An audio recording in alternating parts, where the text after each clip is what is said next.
Good morning, students. My name is Pradeep Kumar Upadhyay. I am working in a Resonance Institute as a SST faculty. Today, we will discuss about the earthquake topic, which was recently occurred in Jaipur last day. Now, we will discuss about that. According to the National Center for Seismology, it was arrived at the sharp 4:09 a.m. and during the period of 4:31 a.m. and it was happened in the southwestern region of Jaipur. Now we will discuss about the how it originate, what are the consequences of earthquake, and what are the preventive measures we will take to prevent the earthquake. Okay, now let me describe about the basic things of earth. Earth consists of three layers. The outermost layer is known as earth crust, which we are living in a earth crust, and second layer is known as mantle layer, and third layer is known as core layer. Okay, inside in this layer there are 50 kilometers are there. Okay, so there are 7 layers are present, and when the 7 layers are present inside in the 50 kilometer, and these layers are moving each other and they are colliding with each other, and whenever they collide they create a compression and rarefaction, due to which the energy is created. That energy which will emerge from the collision of the plate, which is known as wave, and that wave is known as earthquake. Okay, now I will describe about the basic things of earthquake in my next slide. Here we will discuss about the what is earthquake and how it forms, and whether it is endogenic or exogenic. One by one we will discuss. So basically, inside in our earth, the earth movement is happening, and endogenic forces and exogenic forces. Endogenic forces are basically the sudden forces which happen suddenly in a nature, just like in an earthquake, volcanoes, landslides are there, and diastrophic forces building mountains. Okay, and exogenic forces which is occurred in the outermost layer of the earth, which is known as river, wind, sea waves, glaciers. Okay, then so these are the origin. Origin means endogenic means inside in a layer, and exogenic means outside in a layer. Okay, so that is known as endogenic and exogenic. Now this is the basic thing of origin of an earthquake. So this is our earth crust, and the focus, this is where the earthquake occurs. It is the origin of the seismic energy. When the seismic energy, which I told in the last topic, that seismic energy occurred and it is arrived from this particular region, and it radiates in all direction, okay, equally, and that is known as epicenter. Epicenter is the where the highest intensity of the seismic energy will be received. Okay, and the largest destruction will be happened in this epicenter region, and then it is seismic waves radiates out in all direction, and here in the outermost layer the less destruction will be happen, and here the more destruction will be happen. Okay, now there are 3 types of earthquake waves. We will, on the next slide we will discuss about the P waves, S waves, and L waves. Okay, now we will discuss about the how we can measure the earthquake, how we can measure the seismic energy on the different equipments and measurements. We will discuss about that magnitude and intensity of an earthquake on a seismograph. It is basically categorized into the 3 ranges. Less than 2 means very less destruction, and between the 2 to 6 it will create a little bit destruction, and more than 6 range and up to the 7 and 10 it will create a large destruction in the earth crust. So this is the seismograph in which we will measure the intensity of a earthquake. In the last year, in 26 January, we have seen that earthquake was largely hit in the Bhuj region, and it was created a lot of destruction in the Gujarat region. Okay, so we will discuss about the what is earthquake. All natural earthquakes occur in the lithosphere. We have already discussed about this. Okay, seismic waves studies over a full picture of the layered interior. An earthquake is simply put shaking of the earth crust, means outermost layer earth crust, and it is caused due to the energy release which triggers waves that travel in all direction, spreading in all direction. The emanation of energy occurs along a fault. A fault is a sharp break in the crustal rocks. Rocks along a fault generally move in an opposing direction. And now we will discuss about the types of earthquakes. Types of earthquake, basically tectonic earthquakes. Tectonic earthquake when the two plates are collide with each other, and then tectonic earthquakes which will be arrived.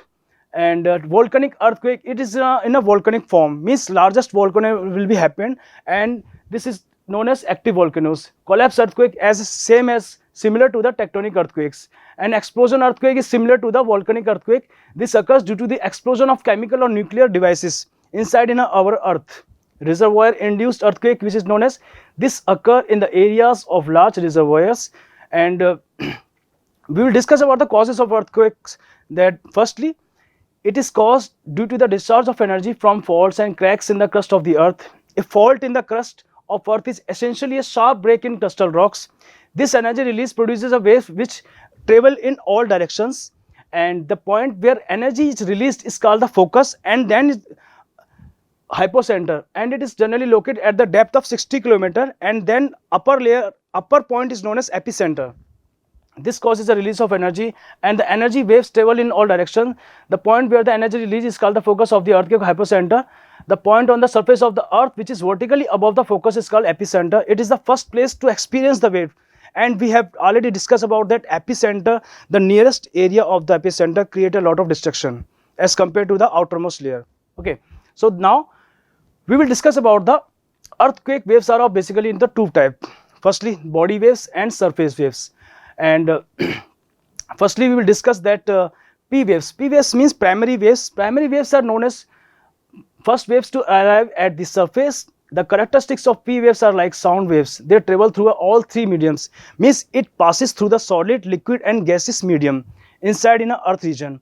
These waves have a tendency to vibrate parallel to the direction of wave propagation, and it creates a crust and trough in the layer. Crust means upper region, trough means lower region.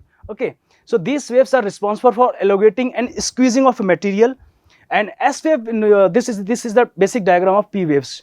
Means P waves are easily passed through the solid, liquid and gaseous region, and it creates a little bit P waves shadow region, shadow zone. Okay, and S wave basically passes through the solid region only, and it creates a very large shadow region around the core and this region. Okay, so S waves arrives after some time after the happening of earthquake, and they are called secondary waves. A significant characteristics of this S wave is that they travel only through a solid medium. We have already discussed about this. The direction of vibration of this S wave is perpendicular to the direction of wave propagation, thereby creating a crust and trough in the material of their transmission, as the same as the primary waves.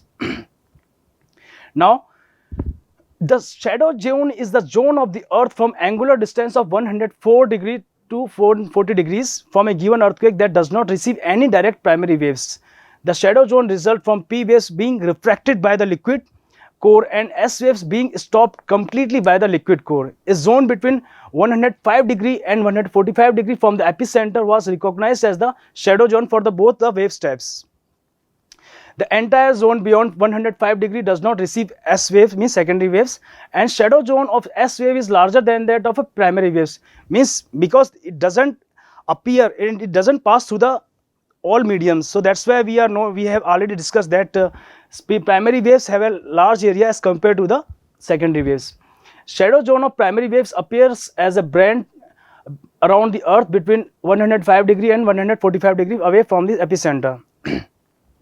Now we will discuss about the effects of earthquakes. Means it will when the earthquake will be happen, shaking of ground will be there, and disparity in ground settlement. Disparity means whole ground settlement will be disturbed, and natural disasters like tsunami, landslide. Tsunami is also a second type of earthquake. It is arrived in the sea. And landslides and mudslides and avalanches. Okay, we have already discussed that tsunami, like in Chennai, the tsunami was happened at that time. So it was created a lot of destruction in the Chennai, in Marina Beach. And solidification and ground lurching and displacement, floods and fires, infrastructure collapse. All the major buildings will be collapsed in the earthquake. And we will discuss that measurement. All earthquakes are different in their intensity and magnitude. The instrument for measurement of vibration is known as seismograph. we have already discussed about the seismograph, and where the intensity will be measured, okay, of the seismic waves. Magnitude scale, Richter scale is used to measure the magnitude of the earthquake, and the energy released during a quake is expressed in absolute between the 0 to 10. And intensity scale, Mercalli scale is used to measure the intensity of an earthquake. It measures the visible damage caused due to the quake. It is expressed in the range of 1 to 12. So these are the finally all different types of earthquakes and different types of effects, and how we prevent, we will discuss, we have already discussed about that measurement, and all types of layer which is present in our lithosphere. So finally we will learn that whenever the earthquake will be happen, it is basically a natural disaster. We will, our Indian government has already inducted a National Disaster Management Relief Fund, and NDR, National Disaster Relief Force, is working in this catastrophic condition, okay, and protect us and move towards to the safer places. So it's our duty to make a proper collaboration with the forces, and also take up preventive measures to protect ourselves and other society. Thank you very much.